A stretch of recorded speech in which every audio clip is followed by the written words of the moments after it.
Good morning, students. This is revision lecture and assignment of chapter number 5, Indigo, written by Louis Fisher for class 12th, subject English, book Flamingo. As you know, I have already delivered this chapter in 3 lectures, and then we completed the textual exercise given in your book Flamingo, and today we shall revise the whole chapter again. That will be proceeded further with a revision assignment. So let's begin the chapter with its revision. Louis Fisher met Gandhiji in 1942 at his ashram in Sevagram. Gandhiji told him that how he initiated the departure of the British from India. He recalled it in 1917 at the request of Rajkumar Shukla, a sharecropper from Champaran. He visited the place.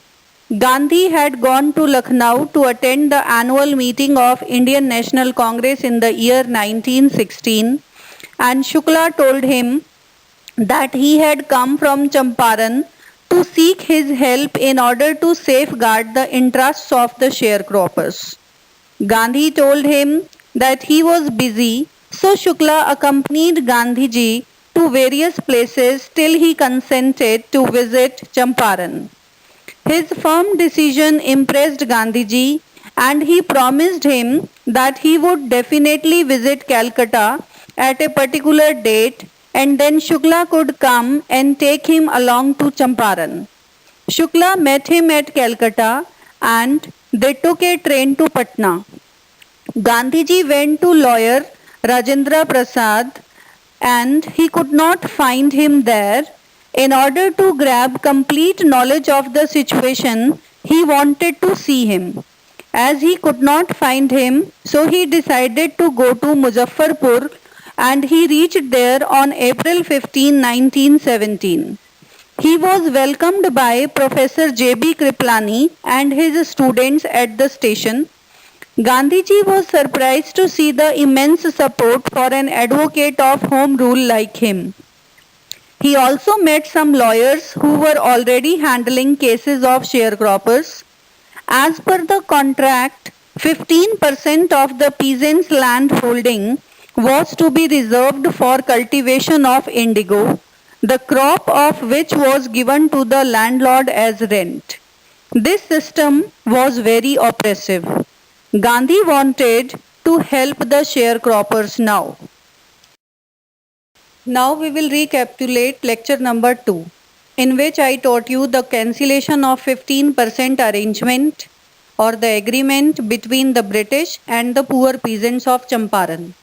Then we covered Gandhi's arrival at Champaran. Then Gandhiji would not obey the order that he declared. Then the attempt of setting themselves free from the fear of the British. Then the crowd in front of Law Court was uncontrollable. Then it was Gandhiji's duty towards humanity that he controlled the crowd there and helped the people officials. Then Gandhiji remained free without any bail. Then Gandhiji advised the lawyers also about helping those poor peasants.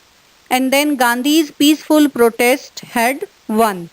So, what I taught you in this lecture number 2, that Gandhiji visited the British Landlord Association, but he was not given any information because he was considered an outsider.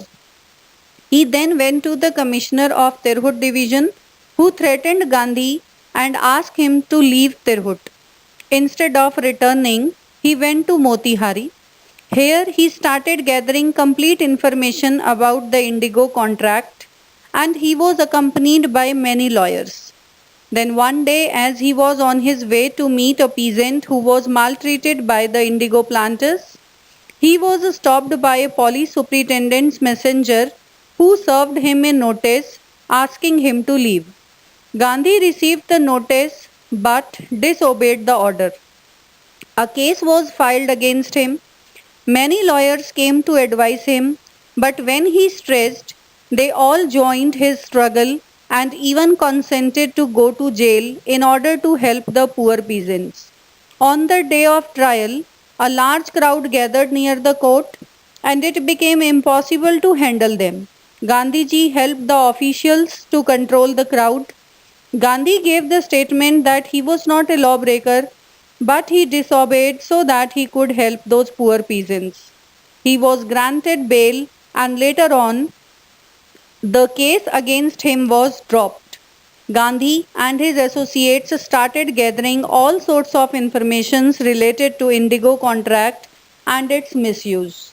Then Gandhiji had to seek the advice of other lawyers also. He motivated those lawyers to support the poor peasants, and then Gandhiji started his peaceful protest against the injustice that was tolerated or imposed on those poor farmers. Later, a commission was set up to look into the matter. After the inquiry was conducted, the planters were found guilty and were asked to pay back to the peasants. Expecting refusal, they offered to pay only 25% of the amount. Gandhi accepted this too because he wanted to free the sharecroppers from the binding of the indigo contract. He opened 6 schools in Champaran villages and volunteers like Mahadev Desai, Narhari Parekh and his own son Devdas taught the children there. Kasturbai, the wife of Gandhi, used to teach personal hygiene. Later on, with the help of a volunteer doctor, he provided medical facilities to the natives of Champaran, thus making their life a bit better.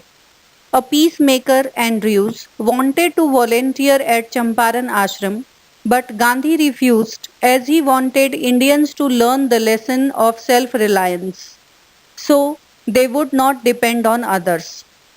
Gandhi told the writer that it was Champaran's incident that made him think that he did not need the Britishers' advice while he was in his own country. So, children, this was the complete recapitulation of the chapter Indigo. Now we shall proceed towards the revision assignment that you are supposed to solve on the basis of understanding the chapter.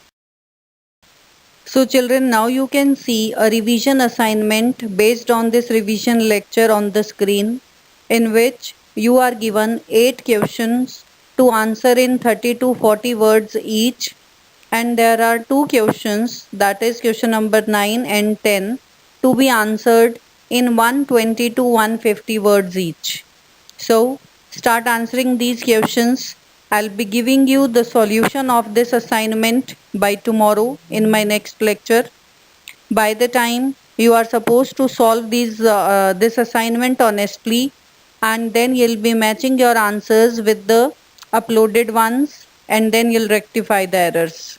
So stay home, stay happy, start working. Thank you. Have a nice day.